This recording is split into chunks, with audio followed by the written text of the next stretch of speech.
Hello everyone! I'm Janice once again. Welcome back to my channel.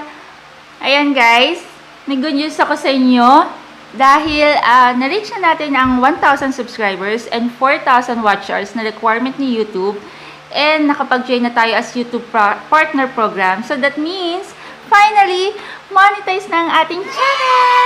Ayan. So thank you sa inyo guys. 1,600 kayo nang ma-approve tayo sa monetization last September 23. So, sana madagdagan pa kayo guys. So, thank you sa inyo. And of course, gusto ko rin mag-thank you sa aking mga bulilit partners, sa aking mga anak, thank you sa inyong cooperation, sa aking husband, thank you. And sa aking parents na lagi nanonood ng aking mga new upload videos, salamat. And sa aking mga kapatid, sa aking mga pamangkin and friends, thank you sa aking buong family. Maraming salamat sa support. So, ito na yung pinaka-aantay ng mga YouTube creator, yung finally ma-monetize na ang kanilang channel. So, ito na yun guys. Expect more random videos from me. So, for today's video, i-share ko sa inyo kung paano tayo na-approve for monetization. Kahit small YouTuber pa lang and konti pa lang ang na-upload nating videos. And aminin na natin, konti pa lang din ang number of views natin kada video. So, kung small YouTuber ka pa lang, nagaya ko, and nag-aspire na, ayan, ma-approve ka agad for monetization, this video is for you. So, keep on watching!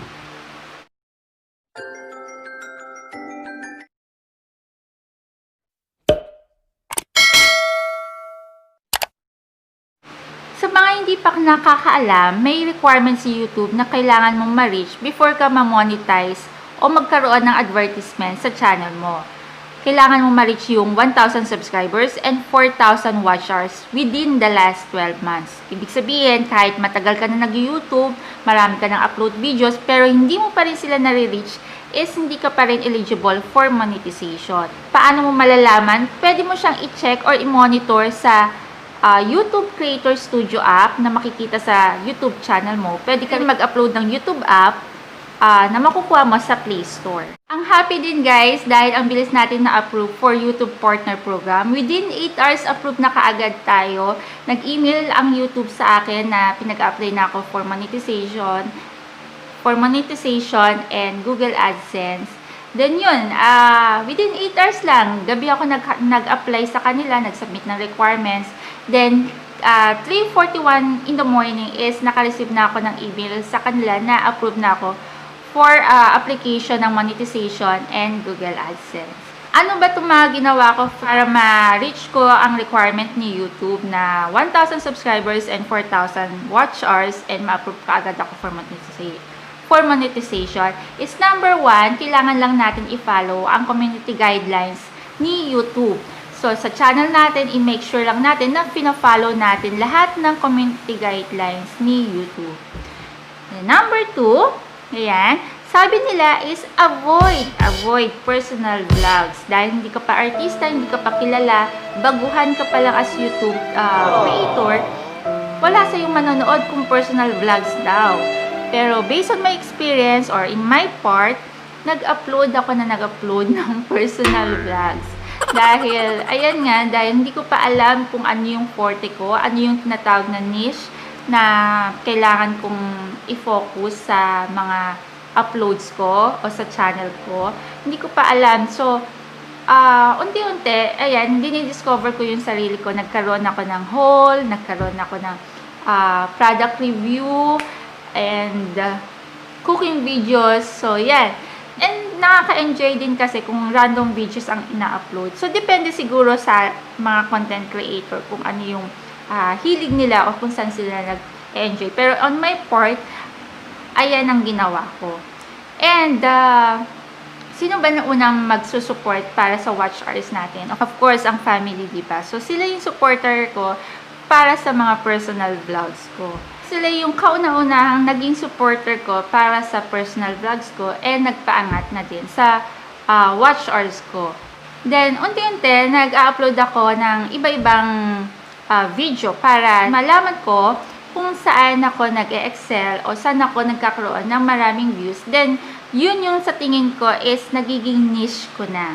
kailangan natin ng consistency sa pag-upload ng videos. Sa akin, weekly ako nag-upload ng videos. Weekly upload ng videos para yung subscribers natin is hindi nawawala. September 2019 ako nag-start sa YouTube channel ko. Then, every week, nag-upload ako ng videos. After 1 month, October 2019, nagkaroon ako ng isang effective video, which is yung Hong Kong video ko. Hong Kong fried noodles ko. So, I don't know kung viral video yon, pero effective video yon para sa akin dahil tumaas yung number of views ko doon and halos nakalahati ko yung requirement ni YouTube sa subscribers count and watch hours count. Malaking naitulong sa akin yon. So, kailangan natin magkaroon ng effective video. One viral video will make your channel top. So, keep on uploading lang para malaman natin kung saan talaga magiging effective tayo sa mga content natin. And also, share your link address.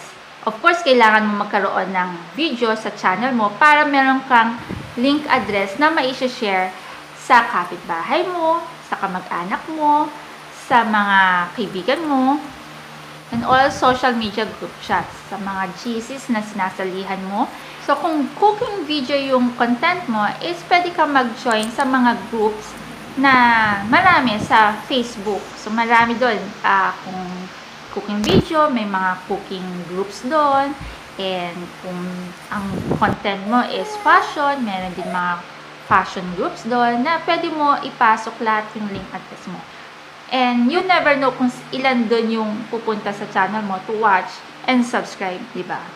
Just keep on uploading, be happy, and kung kaya nyo ako na nag-start na hindi pa alam kung ano yung niche sa channel, keep on uploading any kinds of videos, kung saan kayo mag-enjoy, personal vlogs.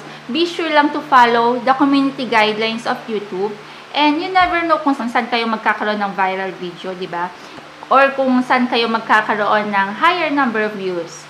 So, ayan, keep on uploading videos lang until you discover kung saan yung niche nyo talaga. And, thank you ulit sa family ko and sa subscribers ko. And if you are new to my channel, please subscribe to my channel. Click the bell button para lagi kang updated sa mga new uploads ko. And, don't forget to like. So, see you next time. Thank you. Bye-bye.